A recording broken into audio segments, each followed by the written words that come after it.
Totoo nga, maraming buhaya dito. Tapos mga buhaya.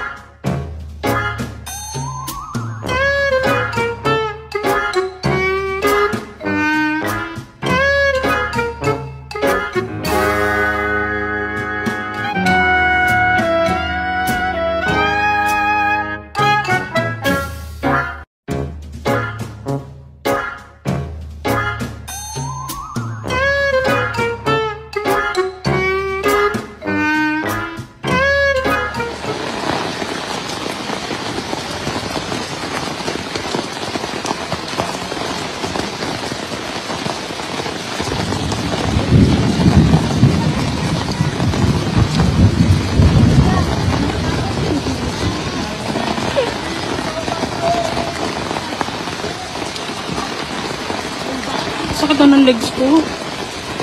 Ang lakas ng current niya. Oh my gosh! Oh my! Please no! Huwag kang kikidnap!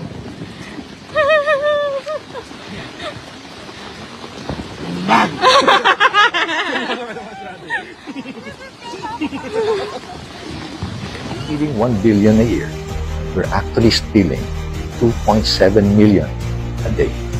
Ganito po ang itsura ng 2.7 million pesos. Magkano ho ba ang kinikita ng ating mga vendors araw-araw? 400? 300? Yung mga jeepney at yung mga taxi drivers, magkano po? 600, 700 na good day. Magkano po ang alawas ng mga kabataan ngayon? 25 pesos, 50 pesos, 100, 150. At paano naman po ang ating mga sundalo na ang kanilang allowance para sa kanilang araw-araw na pagkain nasa 350 pesos lang at nakikipag-gyera pa po yan na yan. Habang ang mga tiwaling government officials nagnanakaw ng 2.7 million a day, wala pa hong tax yan. Nung nakarang araw, nakita po natin ang mga perang nakapatong po sa mga lamesa during congressional hearings. Para malaman po kayo at magkaroon kayo ng idea kung gaano po ang halaga nito. Sa 1 million, ganyan po ang itsura niya. Sa 5 million pesos, ito naman po ang itsura niya. At ang 10 million piso, ito naman po ang itsura. At ano naman ang dimension ng 1 billion piso? Pag in-stack mo ang 1,000 peso bills, 5 feet by 5 feet by 4 feet. At dito po malinaw ang ating paninindigan. Walang puwang ang katiwalian. Walang puwang ang pag-aaksaya. Ang pera ng bayan ay dapat gamitin ng may malasakit at pananagutan. Maraming salamat po at muling sama-sama nating bantayan at mahalagaan ang yaman ng bayan. Alam niyo, sana mamatay lahat ng kurakot sa Pilipinas.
ang pinag-usapan, Handa kang mag-resign. Lagi niyang panakot ito. kahit sino sa inyo, kung anong gusto nyo, wala pong problema. Pero wag Ang tapang, mga ka-clear. pong religion ko. Hinihingi ko po, wag pong religion ko, mahal na tagapangulo. Dahil ito po yung malaking kabastusan sa amin. Ito po, ang sinisip na ko po. Ito po yung nag-iisang Diyos. Dito po nakasalalay ang aming pananampalataya. Handa po kaming magpakamatay para dito. Oy, teka lang, pero ang dami makadiyos na ngayon sa ano. Hindi natin inaanin yung pagiging makadiyos, mga ka-clear. Dapat lang naman talaga. Pero, ayoko na. Religion yan eh. Sige na, di bale. Sana po wag pong gamitin ito para siraan ako. Dahil sinasabi ko po, mahal na tagapangulo, kung gusto niyo ako mag-resign, ngayon na, kung gusto niyo. Bakit siya galit na galit? Lagi niya itong hinahamin yung pagre-resign. Wag niyo akong siraan. Sino sumisira?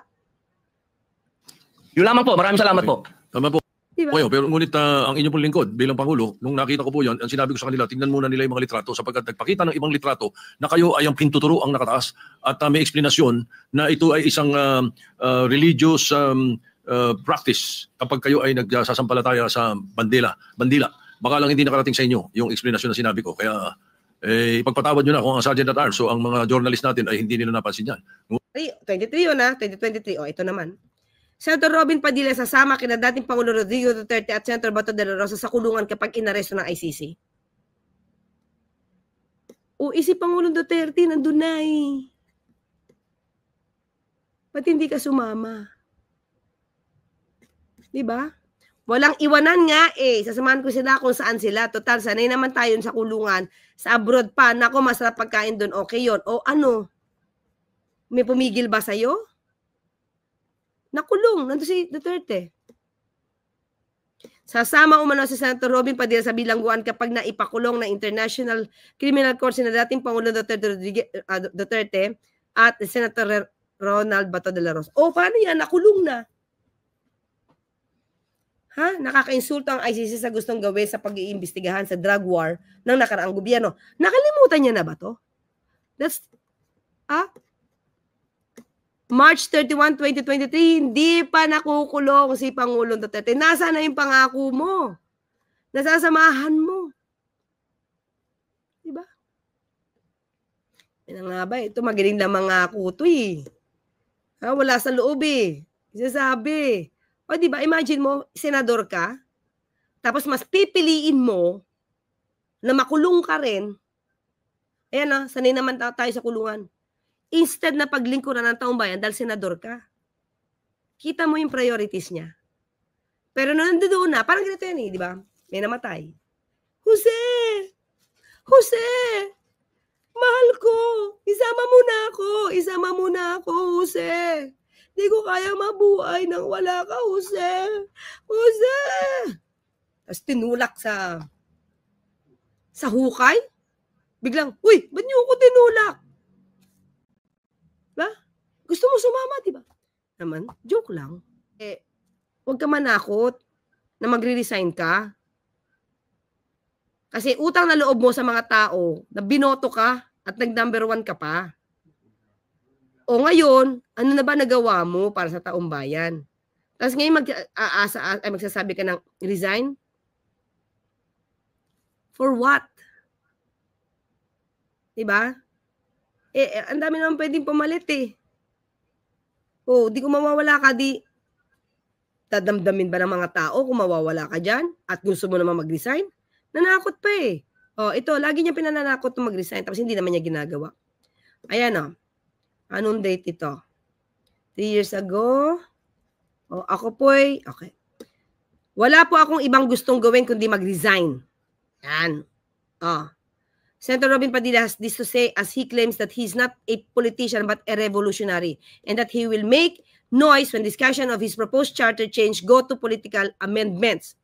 Wala pa akong ibang gustong gawin kundi mag-resign. 3 years ago pa to. 3 years ago, nandiyan ka pa rin. Diba? Nandiyan ka pa rin. Huwag mong panakot yan. Tapos February 22. Parang hindi naman 3 years ago to. 22 lang eh. 23, 24, 25. More than 2 years. Bakit 3 years ago na yun? Ayun o. Okay. So, February 22, 2023. Yan lagi ang panakot mo. Wala po akong ibang gustong gawin kundi mag-resign. Go ahead. Do it. Alam mo kung bakit, mga kaklir? Kasi kung ganito lagi ang nasa isip niya na gusto niya mag-resign, wala sa loob mo yung magtrabaho. Dito po nakasalalay ang aming pananampalataya. Handa po kaming magpakamatay para dito. Sana po wag pong gamitin ito para siraan ako. Dahil sinasabi ko po, mahal na tagapangulo, kung gusto niyo ako mag-resign, ngayon na kung gusto ninyo. Mga kababayan, pag-usapan natin yung nag-viral na video ni Robin Padilla na kung saan kumakanta siya ng national anthem or pambansang awit ng Pilipinas na ipinatong niya, nakapatong yung kamay niya sa dibdib niya and at the same time nakatayo yung daliri niya. May mali nga ba doon? Eto, ako na yung sasagot para sa inyo, no? So, bakit yun napansin ng ilang kababayan natin at napagkamalan pa na it's the middle finger yung itinataas ni Robin? In fairness kay Robin Padilla, mga palalabs, totoo naman talaga yung sinasabi niya, it's the index finger or yung hintuturo ang nakataas at hindi ang middle finger. Bakit niya ginagawa yun? Kasi, eto, ako na yung sasagot. Si Robin Padilla ay isang huwad, peke na makabayan, isang huwad o peking Muslim. Para sa kaalaman ninyong lahat, ang ang index finger ay ginagamit ng mga kapatid nating Muslim. Ginagamit ng mga kapatid nating Muslim during tashahud. Ano yung tashahud? Ito yung portion of prayer to affirm tawid. Ano yung tawid? Ang dami kong alam, diba? Ang tawid po is to affirm the indivisible oneness of Allah. So, asan si Allah? Nasa taas, nasa langit. So, bakit mo ituturo yung daliri mo dito? At bakit mo gagamitin ang index finger mo habang kumakanta ka ng national anthem ng Pilipinas? Hindi naman portion of prayer ang pambansang awit natin. Hindi naman ang tashahud ang pambansang awit. Hindi siya dasal. Ito ay pagpupugay at pagbibigay respeto sa watawat ng Pilipinas. Diba? Ang bobo. Peking Muslim. Peking Muslim, sabi ko nga sa inyo, ito ay ginagamit sa tashahud. Pangalawa, ang gamit po nito, hindi dapat to basta-basta ginagamit ng kapatid natin, ng kahit na sino na gagamitin lang bilang pagpapanggap na isang Muslim. Dahil ito ay isang practical and physical declaration of the core Islamic belief in the absolute and unique oneness of Allah. Affirmation of faith po. Affirmation of faith. Grabe, no? Talaga naman si Robin, makapagpanggap lang na isang Muslim daw siya. Ito ay isang konkretong paraan of affirming shahada. Shahada po. Yung tinatawag na shahada ng mga kapatid nating Muslim. Lalo na pag binabanggit yung banal na salita ng mga kapatid nating Muslim na Ashhadu la ilaha illallah, or in English, I affirm that there is, or I bear that there is no other God than Allah. So, ang tanong ko kay Robin, kailangan ba gagamitin to sa ibang pamamaraan or gamitin to habang kumakanta ng national anthem? Talagang tama si Walden, isa kang peking Muslim. In addition to that, eto sabi ko sa inyo, si Robin Padilla, ito sa mga Muslim na makakapanood nito, sino sa inyo ang nagdiriwang ng Pasko? Alam ninyong lahat na sa Islam or sa Islam, ang paglagay ng kahit na anong simbolo ng Pasko sa loob ng bahay ng isang Muslim ay napakalaking haram. Pero si Robin, tingnan nyo, ipopost ko ang larawan na nagpapatunay na they have Christmas tree sa loob ng bahay nila. Hindi natin masisisi dahil Kristiyano si Mariel. Pero, lalaki, sa alam ko, sa paniniwalang Islam, ang mga babae ay nagpapasakop sa asawang lalaki. So, bakit hindi masakop ni Robin Padilla si Mariel Rodriguez? Does it make sense? Ibig sabihin, peking Muslim. Pangalawa, may Muslim ba na nagsa-celebrate ng Valentine's Day? Si Robin Padilla lang. Ang daming pictures na isi-send ko sa comment section. na patunay na they celebrate. At alam nating lahat na ang Valentine's Day is a Catholic tradition bilang pag-alala kay Saint Valentine. Pangatlo, ito yung pinakamalala. Mga kapatid kong Muslim, ang pagiging bakla para sa mga Muslim ay isang napakalaking kasalanan kay Allah. Tama, mali, haram. Pero anong ginawa ni Robin Padilla? Dinala pa niya ang kapatid niyang si Rostom Padilla, aka Baby Gandang Hari, sa loob ng masjid at nagsuot pa ng abaya. My God, Robin! Balibalik ta rin man natin ang mundo, lalaki pa rin si Rostom. Binaboy mo na yung kasuotan ng mga kapatid nating Muslim, yung abaya. Binaboy mo pa ang masjid o ang simbahan o ang bahay ng pananampalataya ng mga kapatid nating Muslim. Asan ka nakakita? Talaga naman to. Pero, bakit nga ba nananahimik ang mga kapatid nating Muslim? Ang napag-alaman ko kasi, tama niyo ko mga Muslim, pag tayo nagsinungaling, haram din yan. Malaki ang tulong sa inyo ni Robin Padilla, lalo na sa mga ipinapatayo niyang pabahay sa inyo. Dito sa Quezon City, dito sa Novaliches, alam ko may pabahay si Robin Padilla dyan. I-search niyo sa Google Map. Makikita niyo, pabahay ni Robin Padilla. Nako, ito talaga talagang pagpera ang ginamit at ang gumalaw. Kahit gaano kalakas ang pananampalataya mo sa Diyos o kahit kay Allah, babaliin mo ang paniniwalang yon. Ida-down mo ang prinsipyo mo sa ngalan ng pera. Kaya ikaw, Robin, sa susunod, better you watch out kasi hindi lahat ng mga Pilipino ay mga bobo at hindi lahat ng mga Pilipino ay ipokrito. Siya, magagalit ka na naman sa akin. Good morning!